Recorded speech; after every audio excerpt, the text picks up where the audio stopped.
How's it going, everyone? My name is Derek Afasi. I'm the owner of Afasi Financial Group and retiresharp.com. Today's topic I want to discuss with you what is a 401a plan and go over some of the different pros and cons if you're just maybe starting off your working career or you've been working for a specific entity for a bunch of years now and you're looking how to properly maximize the growth in this type of plan and then also safely take distributions and try to create an ultimate goal for a successful retirement. Those are some of the topics I wanted to cover during this video. So a 401a plan, it's very, very similar to a 401k plan, except for very slight modifications. So ultimately what's happening is an individual is working for a specific entity. In this case, to qualify as a 401a, it has to be possibly like a government institution. It could be a school, like a nonprofit organization. There's a couple of other criteria. What I want you guys to think of is kind of think of this 401a as a type of bucket.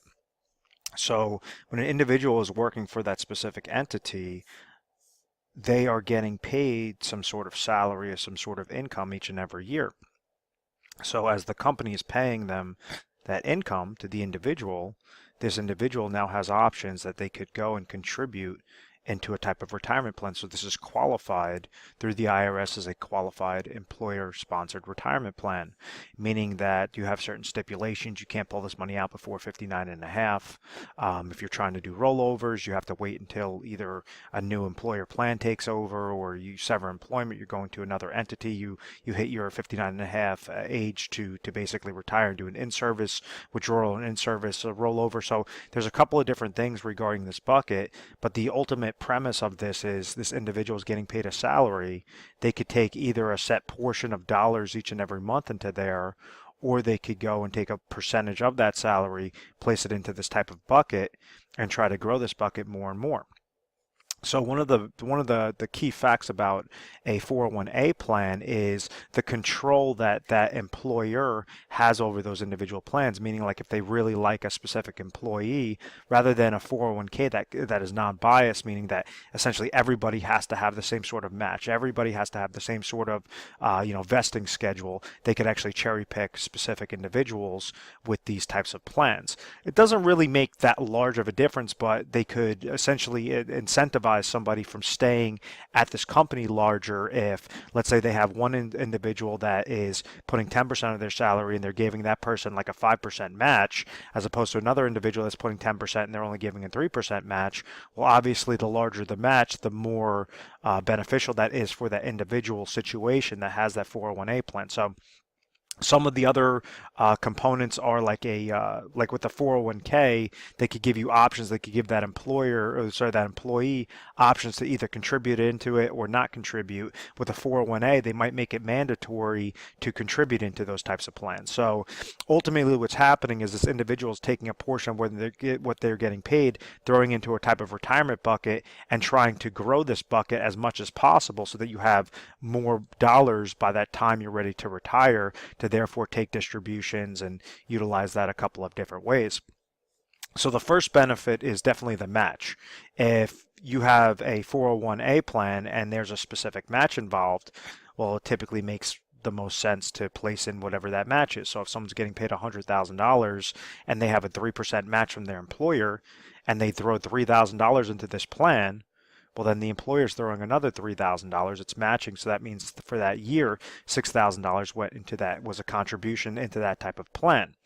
If, let's say, this person has a 3% match, they throw $10,000 into this plan, 10%, well, the match is still only 3%. So that's why a lot of individuals, they overfund this and they get caught up with the verbiage of saying, oh, 100% match, and that's not typically the case. What happens is you have 100% up to a specific percentage amount, or it might be like 50% up to 6%, to say if you go and you put in $6,000 in that example, 6%, they're going to match you 50% of whatever that is, so that'll be 3% or $3,000.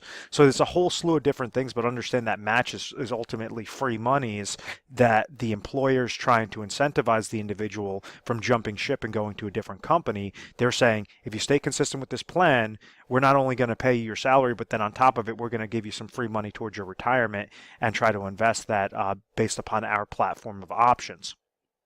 So if we understand that essentially that bucket idea is your dollars are going in there, the employer might be giving you a match, those dollars are going in there. Well, that's obviously going to grow that bucket. But there's a caveat to that concept is the percentage rate that's also going to come back that's tied to that bucket. And what I mean by that is with these 401as, very similar to 401k plans, is you might have a whole slew of mutual fund related options or stocks, bonds, ETFs, mutual funds that you could choose to essentially grow this account further. But that comes at a risk, it comes at a cost. So with these 401a plans, you have a specific cost involving what those funds are. And then on top of it, the most important cost, I believe, is downward market loss, or the most important risk is obviously downward market loss potential. And this was very apparent in 2008 when you had individuals that lost, some individuals lost 30% of their portfolios, other individuals lost 60% of their portfolios. So in theory, if someone was going and they kept placing more and more dollars into this, they were getting the match. It didn't really matter how much that they were placing in, how much was matching. Yes, that was growing the bucket. And this additional interest credit, if let's say that mutual fund performance or the stocks, bonds, ETF performance it was positive for that year, well, then yes, they're going to essentially double compound that growth into this bucket. So it would be the dollars that they're placing in there, the dollars that are being matched, and then if this came back positive, well, then that's ultimately going to have a much larger bucket. But if let's say they were placing those contributions, they experienced a type of 2008, a market reset, and they lost 50% of their portfolio. Let's say if they go and they put in, 300,000 total throughout all those years, it grew up to 500,000, and then they hit a 2008, and it cut their, their portfolio in half. It cut their account in half because this had a minus 50% loss.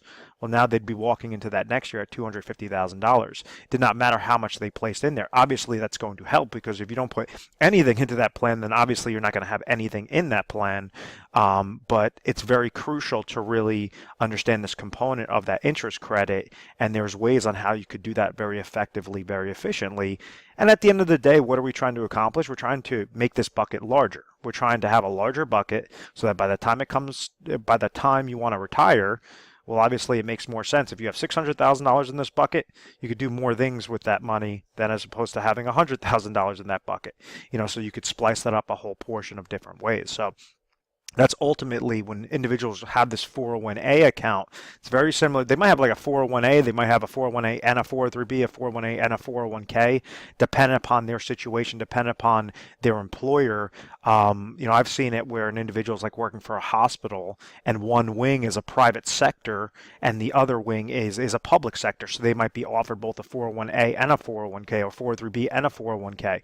So it really just depends. But ultimately understand that the money that's being placed into these buckets, they are known as pre-tax. So they're growing into this account tax deferred. The interest credit that's being credited into that account, that's growing tax deferred. But when they're looking to pull out distributions from that account, like after they hit age 60 and they're in their retirement years, all those monies are going to be fully taxable because they haven't paid monies on those. They haven't paid taxes on those monies yet. So the number one problem that individuals make with these 401a accounts is they just set it and forget it. I always ask, I said, what was the mechanism? What was the strategy on how you chose your 401a options, regarding your specific employer-sponsored retirement plan? They said, I just kind of looked at, past performance, and I just kind of took a guess. And that's not going to be enough because those individuals in 2008, they all took a guess and they all thought that they saw this growth from 1980 through 2000 of the market, thinking that the market's always going to be going up, and they've unfortunately were planning on retiring within a couple of years, and everything got pulled back because the market is nothing more than a stock market, than a casino, than a market gamble. And there's ways on how you could choose those funding options most effectively, most efficiently. If an individual, let's say that they have an old 401a and just kind of still sitting with that previous employer and they switch over to a new employer, well, then you have a whole slew of options that you could roll over this 401a into a specifically designed IRA account that has a very similar growth potential. The problem with the 401A is you have limited funding options. So that percentage rate, what that's linked to, like those mutual funds, ETFs, stocks, bonds that I was talking about, well, you might have anywhere between 5 to 20 different options to choose from with the 401A. If you go and you do a rollover, so you could only choose that many eggs in your basket, that many, and hopefully there's enough good eggs to to choose from to make it very effective to have a good effective growth on that. If you go and you do a rollover into an IRA account, well, you might have 3,000 different eggs to choose from. You could splice it up specifically to your exact age, what you're trying to accomplish on a growth, on a conservative rate. There's a whole slew of different things. So understand if you sever employment and you have those old accounts sitting there, there's ways of how you can effectively roll over those monies into specifically designed IRA contracts that either work very similar regarding, uncapped growth, uncapped loss potential, or you could have ones that give you more of that consistency, something more along the fixed, or you could utilize indexing strategies, a different thing of options. Now, another option that's very favorable is when an individual hits age 59 and a half, usually they're able to utilize this 401A monies, even though they're still working for the company, and they're able to do something known as an in-service rollover, an in-service withdrawal, and you could set that up into a whole portion or a whole myriad of options that will pertain to your exact retirement goal. And what I mean by that, let's say if you have a 401A retirement account, it's sitting at like $500,000 and you're currently age 60 and you understand that you want to retire at age 65 and say, okay, at 65, I want to, trigger Social Security income. I just basically want to call it quits. I don't want to work anymore. I don't want to kind of ride off into the sunset. Well, with those sorts of plans, it's known as a retirement income strategy, and what we typically recommend, and it goes more specific than this, but the generalized version of this is to say that, okay, what are your income sources at that age 65? What are your emergency funds at that age 65? What is your inflationary protection at that age 65? So let's say this individual that's age 60, and let's say that they need $50,000 of income for the rest of their life at age 65, meaning that these are their expenses. And when we utilize different budget analysis, we understand that they need, for really easy math, $50,000 each and every year from age 65 to the rest of their life. So if they're not offered a type of pension plan and they said, well, I just have my Social Security income, well, that's going to be a set income stream that they can never outlive. So maybe their Social Security income comes in about $35,000 at that age 65, is just this hypothetical example, and they have this $500,000 of this 401A account that's sitting there. Well, rather than roll the dice and do what individuals did in 2008 to say, oh, I'm so close, I'm 5 years away, I'll just stay consistent with how I'm setting up my growth strategy, I always recommend, or I give them the options to say, hey, this is some food for thought. Why don't you look towards securing that a little bit better, and you set up something on a more scientific approach, a more mathematical analysis to say, what's the smallest amount of dollars out of this 500,000 that we could roll over into IRA 1 and possibly put it with like an insurance company, one of their annuity product lines, ones that give you control, ones that you're not surrendering, not annuitization, but like a hybrid type annuity IRA that will provide you that $15,000. So maybe at this time frame at their age 60, it's going to cost them $200,000 to place into an account that will be deferred for 5 years and then trigger lifetime income to them for exactly that $15,000 gap. To equate, the $35,000 plus the $15,000 would equal that $50,000 goal. So with that, we still have $300,000 remaining. Rule of thumb is you want to keep about 6 to 12 months of emergency funds. So let's say another $50,000. They roll over a portion of that into an IRA money market account. So that's really liquid cash, something that they're not looking to have growth, but they're not looking to have losses on. If an emergency, if a health situation occurs, if some sort of emergency occurs, if I always call it oh my gosh moment occurs, they could pull from those money successfully. So then that's going to require $50,000. So you use $200 on the IRA annuity, you used $50,000 in the money market account, and now you have $250,000 that you could do a whole plethora of options. You could set up little annuity laddering strategies to say, okay, at age 65, I might need $50,000 of income, but maybe at age 68, I might need $52,000. Because these expenses, a portion of them are going to be fixed, a portion of them are going to be inflationary. So you could set up these micro annuity contracts, these micro laddering strategies to provide you more and more incomes every few years to just essentially step up. Or you could say, at this point in time, I'm eligible to place into specifically designed IRA contracts. Why don't I just go through that same growth strategy, but make sure I'm utilizing the highest quality funds at the cheapest possible cost, much cheaper than what the 401a, or a lot more plentiful options than the 401a, 5 to 20 different options. So it just gives you better eggs to choose from. And this is, when we're setting up this generic 3-tier of safety, what does that do? It gives you peace of mind rather than roll the dice and say, oh, I'll worry about it when I get to age 65. It says, no, I'm going to set up an actual plan. I'm eligible because I hit my age 59 and a half. My employer, it really just depends upon the 401a employer and how that entire process works. But typically, they allow you to take either a portion of this or all of this and splice it up properly. So also for those next 5 years, you could still be making contributions. Yes, your account value would be sitting at zero, so you'd be basically making new contributions into that 401a plan, but you splice this 500,000 rather than go into one sort of niche, one sort of income plan or one sort of, emergency plan. You're splicing them out correctly. You could do multiple. You could do 3, 4, 5, 10 different types of IRA contracts that are all serving a purpose, all by utilizing those monies, and you were preparing before you actually hit that retirement age. So it's all about preparation, all about looking at the 30,000-foot view, saying, where am I right now? How can I get there successfully?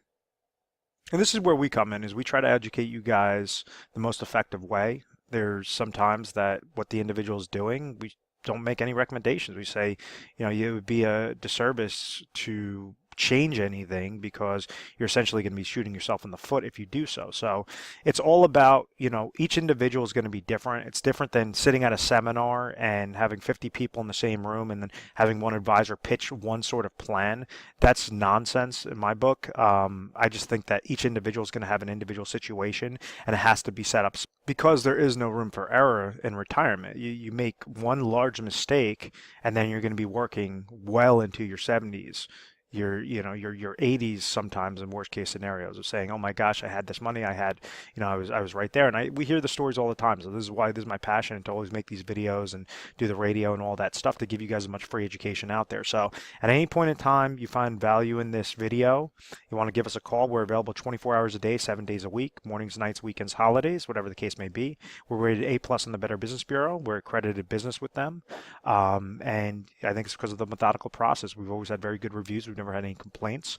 It's because we try to educate you guys first, and it's more of transparency. It's not just us beating you over the head telling you, why we're so great. It's more along the lines of, what's your situation? Let's figure this out together, and we're there to give you the tools required to have a successful and most importantly a confident retirement. So I want to thank you very much for watching this video. Please feel free to subscribe to our YouTube channel, Retire Sharp, so you can have access to the most updated videos. Thanks so much, guys.